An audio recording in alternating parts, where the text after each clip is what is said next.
All right, as we enter the new year, a topic that is foremost on the minds of agency owners is recession.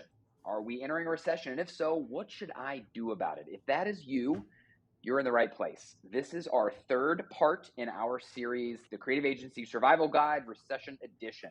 Today, we are going to talk about expenses, how to manage expenses, and ultimately the capstone to everything we're talking about, which is how do we create a good plan for when the inevitable may occur. All right, so let's get into expenses to start. Obviously, revenue is only one half of the cash flow equation. That's what we've been talking about to date. Today, we're talking about expenses. Good news about expenses is a lot easier to cut expenses than it is to produce more revenue. So why don't we briefly hit a couple of key areas of expenses that you might consider as we're entering a recession. Meredith, what's the first one? Yeah, so any unnecessary expenses. So if you remember from previous episodes, we discussed the nice to haves and the have to haves. Well, the door swings both ways, and now it's your turn to ask that question. So we recommend printing out your GL detail. If you're a client of ours, we can help you with this. Go line by line. What are products and services that you can live without? Which ones did you sign up for and just forget about? It's on that auto pay, and it's like, I'm not really using this. Are there arrangements where you can kind of dial back that scope? For most, these aren't binary decisions. Your answers are going to vary based on the situation. Our advice is to score each of these expenses by priority and then map them out on a scenario planning model. So if cash flow falls below X, we do A. If it falls below Y, we do B. That Awesome. kind of thing. Okay, cool. Awesome. Okay, next area, long-term long-term expenses. So, look, in a period of uncertainty, what we're really shooting for is flexibility. Like you need room to maneuver. You want that like unrestricted ability to reduce as many of your costs as necessary, sort of at the flip of a switch, right? So, the deal is long-term agreements, generally speaking, make this very difficult. They're sort of inherently not flexible. So, to the extent you've got any long-term expenses that are approaching renewal, I would rethink those and consider, do I, consider ways to add some flexibility. It may be not to renew it at all, and it may be to negotiate for some additional flexibility or shorter term agreements. And if you do feel like you have to renew that, again, be prepared to ask for some concessions. They should expect that coming, and I suspect they're going to be willing. Okay, Yeah. last area. The next one is excess capacity. So it's kind of a good news, bad news situation, more bad news, worse news situation. The bad news is it represents a waste of money. So most studios and agencies should target between 75 to 80% utilization, and anything less than that is just unnecessary drain on profit. And in a recession, we just simply cannot afford to pay service people to not perform services. So the good news, I guess, is it's Good pretty news. easy. It's pretty easy, but solution, but a very unpleasant one. So it's reduced headcount. Yeah.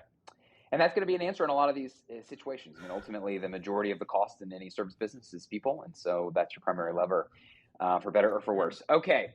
All right. So, again, the culmination of all of this is around, okay, here's some information that we've gathered. What do we do about it? And that's where planning becomes the primary focus, right? Ultimately, Mm-hmm. if we find ourselves in a recession, and there's certainly no guarantee that we do, but if we find ourselves in a recession and we are approaching a bad or a really bad case, you can guarantee that emotions will be running very high, anxiety will be very high, and the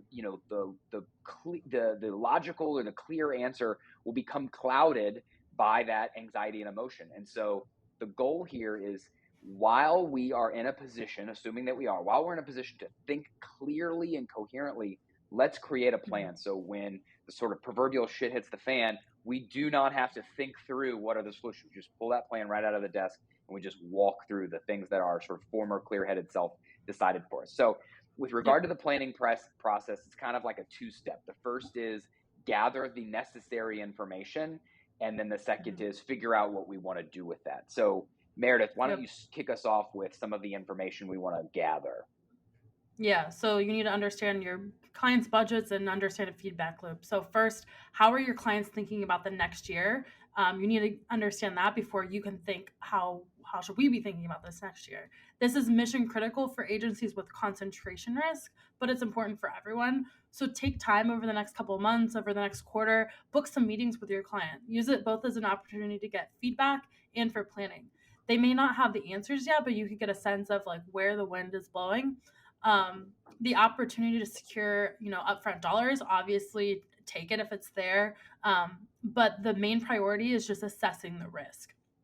So if Totally. all of your revenue is coming from, a logo, each year's, then do your best to get that macro data, as much of it as possible. The more information, the better. Google And then alerts. once you've, Why not? yeah, Like I'm all over it, right? Like their success is your success, so I'm dialed in.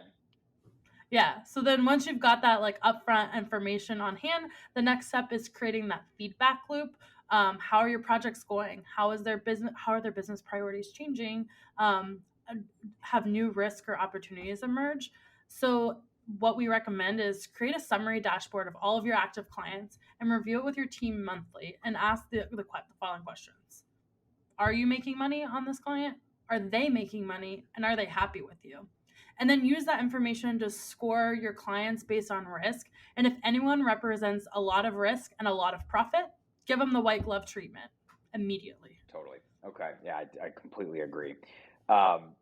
Okay, so then the final step for all this, now that you've got, all of the information at hand in terms of determining like where am I, and you've got a process for creating a feedback loop and updating that information in real time.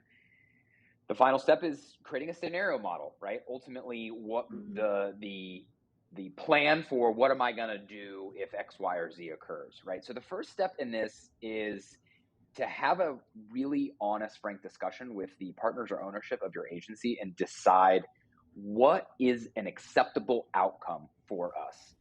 In other words, you might decide, look, we're an agency that does 20% profit, and that's all I'm not willing to go any lower than that. So if the economy starts to decline, then we're going to make whatever changes we need to preserve that 20% margin. That might be a point of view. Your point of view might be, no, you know what, honestly, if things are going poorly, as long as we're not losing money, we're satisfied, right? So our sort of acceptable low water mark is break even. And other agencies might have more flexibility than that, or might require more. They might be in an area where the labor is incredibly tight, hard to find, and so would be willing to run at a temporary loss to retain staff that's hard to recruit through some period of time until the sort of economy rebounds or their clients rebound. So regardless of where you are, there's no judgment here. It doesn't matter, no right answer. But you got to decide, like, what are we playing for? What is acceptable? Yeah. Once we figured out what is acceptable, then we've got to ask ourselves, what's the base case for this year? What's the bad case? And what's the really bad case? What's the terrible case? And again, that's going to vary for everybody. For some agencies that are growing at a very dramatic clip, the really bad case might just be flat, right? No growth this year. But certainly for other agencies, the really bad case could be, a very precipitous decline, 50% or more of loss of revenue. You're going to have to make that decision based on your own risk factors, but lay those out. What's the base, the bad, and the really bad case? And then the next question is, okay, in each of these situations, what are the levers at our disposal? What are the things we can do if one or more of these scenarios present themselves? So distributions to partners might be one of those areas. That's maybe one of the easier early levers. Do you have other sources of cash? Is that a lever where I can go out and get debt, or I can take additional equity investments, or I have some personal wealth that I can and would be willing to tap into? Out-of-pocket costs, right? So back to our expenses conversation. Are there, fixed expenses that are short or not contractual in their relationship or in their nature, and I can cut those. And then, of course, headcount, right? That's certainly a lever. And so now that I've got, like, what's the base, bad, and really bad case, and what are the potential levers I can pull, we want to build a model based on each scenario. What levers and to what extent do I need to pull those levers to achieve whatever the acceptable outcome I set, break even, 20% profit, whatever it is, right? So I'm putting all those pieces together. And the thing to really hammer home here is be specific. So what I do not recommend in a scenario model is, in the bad case, we're going to reduce expenses by $25,000 a month, or we're going to get additional $100,000 of cash. What I'm suggesting is, if you have to reduce $25,000 in expenses, what are they? If they are individuals, what are their names? Because again, it will not get easier to make these decisions when things get bad. So make them now. They can be roles, they can be people, but you've got to be incredibly specific.